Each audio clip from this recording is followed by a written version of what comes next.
Selamat datang kembali di podcast Balmond Manado, Be Fresh Balmond Manado, Bercerita Frekuensi Radio. Kali ini tema kita, perbincangan kita adalah migrasi siaran TV digital atau ASO, Analog Switch Off. Nah, saat ini kita akan berbincang-bincang bersama dengan Bapak Kasno dan Bapak Saidul Amri Rasak. Apa kabar Pak Kasno? Alhamdulillah sehat Bu Monik. Pak Idul, kita sapa Pak Idul. Alhamdulillah tetap sehat Bu Monik. Oke, luar biasa. Salam sehat untuk kita semua. Nah, saat ini tema kita yaitu Analog Switch Off atau kita sering singkat ASO. Nah, untuk Pak Kasno, apa sih itu migrasi siaran TV digital atau ASO itu? Baik Bu Monik, pemirsa podcast Balmond Manado sekalian, bahwa memang pemerintah saat ini sedang melaksanakan program Analog Switch Off untuk televisi siaran. ASO sendiri adalah proses migrasi televisi analog itu nanti harus off air atau mati dan diganti dengan televisi dengan teknologi digital. Kapan itu? Untuk tahap 1 di Sulawesi Utara 1 itu paling lambat tanggal 30 April tahun 2022. Oke, 30 April. Jadi bagi penyelenggara televisi siaran analog harus sudah off air dan bermigrasi ke televisi digital paling lambat tanggal 30 April tahun 2022. Oke. Nah, apa sih yang mendasari sehingga kegiatan ASO ini, Analog Switch Off ini perlu dilaksanakan, Pak?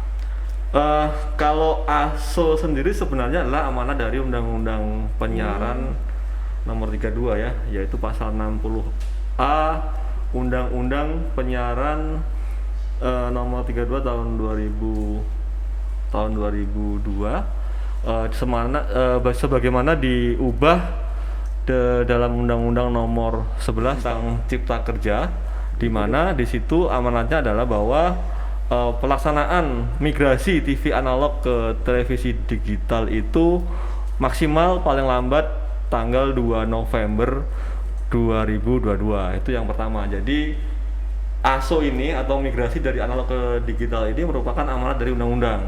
Jadi tidak bisa ditawar-tawar lagi.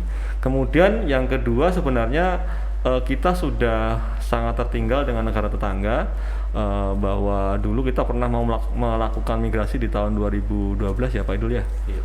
Tapi gagal sehingga baru terlaksana 10 tahun kemudian.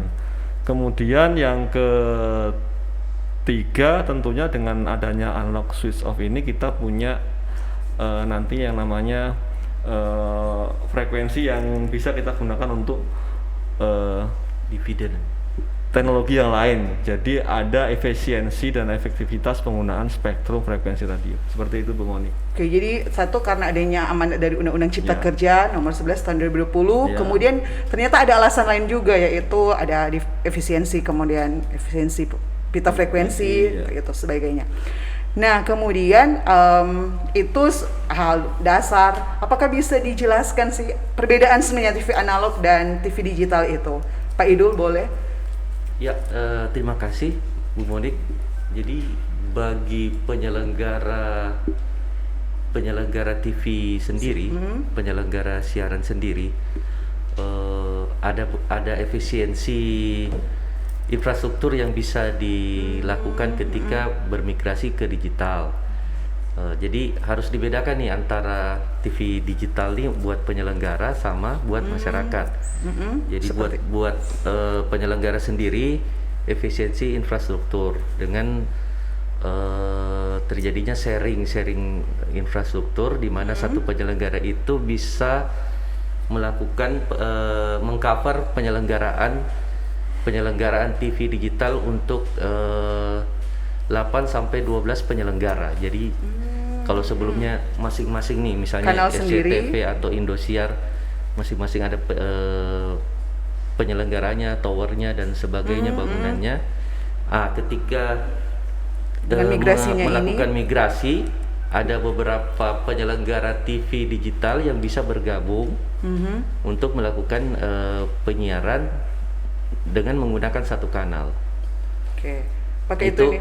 itu untuk dari segi penyelenggara TV digitalnya. siap. Kalau untuk masyarakat sendiri, TV digital dan TV analog itu sebetulnya tidak terlalu jauh berbeda. Cuman dari gambar itu pastinya kualitasnya sudah lebih bagus karena bisa support sampai HD.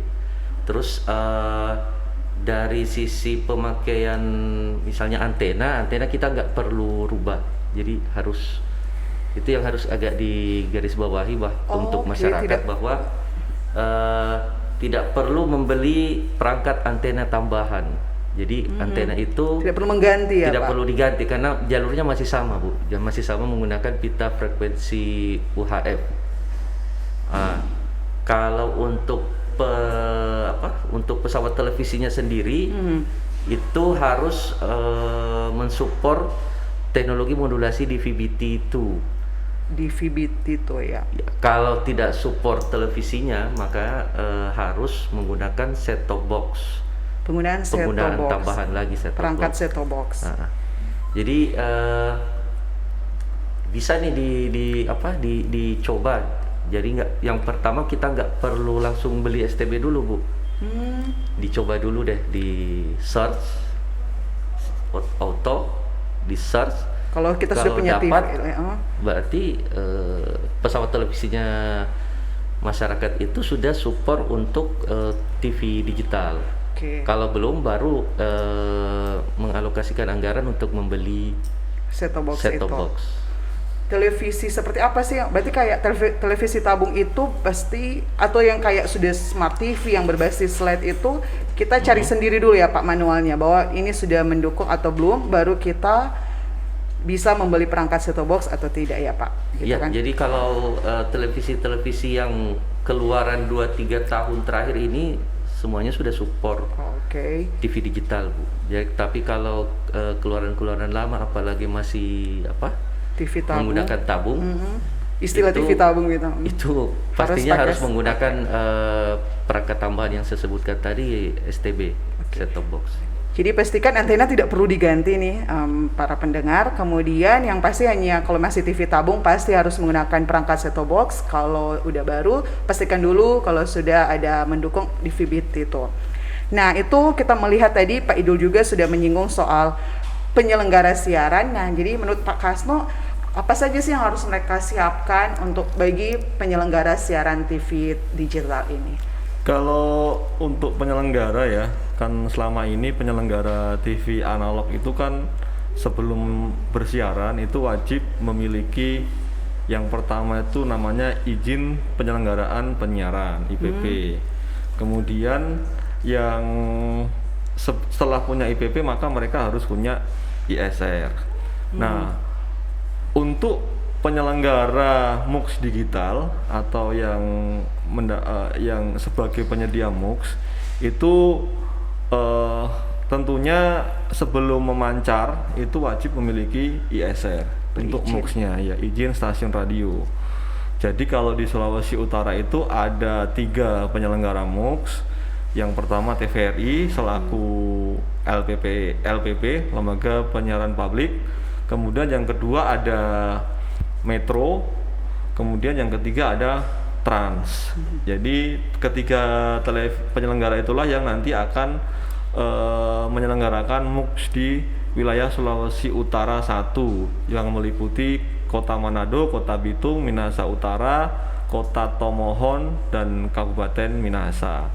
Itu 3 penyelenggara MUX-nya. Terus bagaimana bagi penyelenggara siaran yang analog gitu?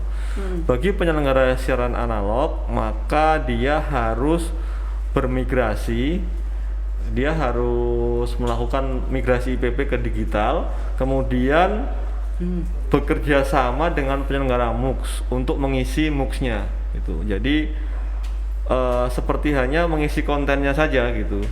Misalkan Kompas TV itu Manado itu bergabung dengan TVRI. Kemudian Net TV itu juga satu MUX dengan TVRI. Jadi mereka harus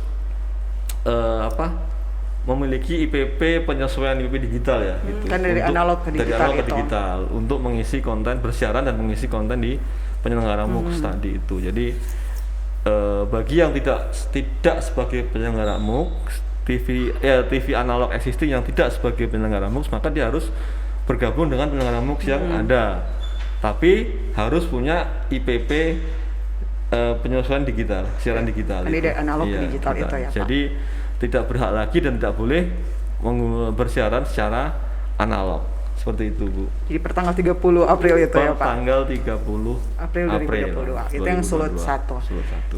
Oke, siap. Itu penjelasan dari sebagai sisi penyelenggara. Nah, kita penasaran apa sih trik untuk bagi masyarakat ataupun apa yang akan dilakukan Balmond nantinya?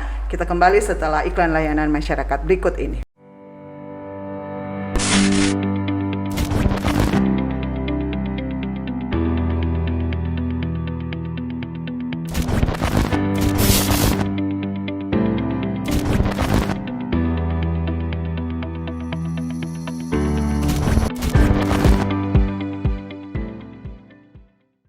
Oke, kembali lagi ke podcast Balmond Manado Bifresh. Nah, tadi kita sudah melihat dasar hukumnya dan sebagainya. Sekarang bagi masyarakat, apa yang harus masyarakat siapkan dalam rentetan proses ASO saat ini, Pak Idol? Kalau bagi masyarakat sih simpel saja, Mbak. Yang pertama itu mungkin bisa mengunduh dulu aplikasi Sinyal TV Digital, aplikasi keluaran Kementerian Kominfo. Kita install dulu, dari situ kita bisa dapat informasi nih kalau lokasi rumah kita itu apakah sudah mendapatkan sinyal yang bagus, terus mendapatkan dari pemancar yang mana saja. Jadi itu yang pertama. Yang kedua mungkin ya langsung saja kita scan yang tadi saya sampaikan, kita scan, kita auto. Kalau pesawat televisi kita sudah nyantol nih, dapat siaran digital, berarti kita tidak perlu lagi membeli perangkat tambahan, sudah bisa langsung menikmati. Namun jika ternyata nggak dapat, berarti pesawat TV digital kita itu belum support DVB-T2 atau belum support TV digital. Terpaksa harus menambahkan perangkat STB itu. Jadi STB itu semacam decoder, Mbak. Jadi dia yang mentransformasikan sinyal digital yang diterima ke penerima analog. Seperti itu. Jadi harapannya kualitas yang akan dihasilkan oleh masyarakat akan menerima kualitas yang terbaik untuk siaran TV digital. Bersih, jernih, dan canggih dong. Bersih, jernih, dan canggih. Oke, siap. Nah, jadi dari sisi Balmond seperti apa yang akan Balmond lakukan dalam pun proses persiapan dan setelah ASO ini dilaksanakan? Baik Ibu Monik dan pemirsa sekalian, terkait dengan ASO ya, ada pra, terus kegiatannya, kemudian paskanya. Kalau pra-ASO, kita dari Balai Monitor memotret kesiapan dari yang pertama penyelenggara MUX. Apakah penyelenggara MUX yang sudah menang itu, sudah mendapatkan hak itu, sudah memancar di Sulawesi Utara 1. Untuk wilayah Sulawesi Utara 1, sudah penyelenggara MUX sudah siap, sudah ready, semuanya sudah on air. Itu dari sisi persiapan. Kemudian pada saat nanti pasca tanggal 30, tentunya Balai Monitor juga akan melakukan yang namanya observasi dan monitoring. Kita akan melakukan pemantauan apakah para penyelenggara televisi analog ini patuh terhadap ketentuan yang sudah diatur dalam PM 11 tahun 2021 terkait dengan tahapan-tahapan pelaksanaan migrasi. Terus bagaimana jika belum? Jika tidak, maka kita akan cek lagi apakah perizinannya, baik itu IPP-nya dulu masih ada, masih aktif, ataukah ISR-nya masih aktif. Kalau dua-duanya sudah nggak aktif, ya tentunya mereka harus, Balmond akan memberikan peringatan kepada mereka untuk off air ya, untuk segera melakukan off air dan melakukan penyesuaian ke TV digital. Itu yang pertama. Kemudian yang kedua, sebenarnya proses pelaksanaan migrasi ini tidak merugikan bagi penyelenggara TV analog. Kenapa? Karena pemerintah dalam hal ini Direktorat Jenderal SDPPI memberikan ruang untuk penyelenggara televisi analog ini mengembalikan ISR-nya. Jadi ada proses pengembalian ISR. Kalau mungkin teman-teman di penyiaran udah paham bahwa frekuensi radio itu adalah hak, maka namanya biaya hak penggunaan frekuensi. Apabila sudah tidak digunakan lagi, wajib dikembalikan. Jadi hak pakai, bukan hak milik. Jadi kalau pada saat sudah nggak lagi ya dikembalikan, tidak jadi hak miliknya dia gitu. Kalau dikembalikan, maka nanti pemerintah akan mengalokasikan lagi ke pengguna yang lain. Saya kira itu, Ibu Monik. Oke, jadi itu yang akan dilakukan oleh Balai Monitor dan juga informasi bagi masyarakat, dan juga mendapat insight juga untuk penyelenggara siaran televisi, hal-hal apa yang harus disiapkan untuk mendukung program pemerintah migrasi TV digital untuk Sulawesi Utara 1 di tanggal batasnya 30 April tahun 2022. Semoga mari torang dukung bersama program pemerintah ini. Salam sehat untuk kita semua. Torang dukung TV digital. Balmon Manado. Balmon Manado bisa.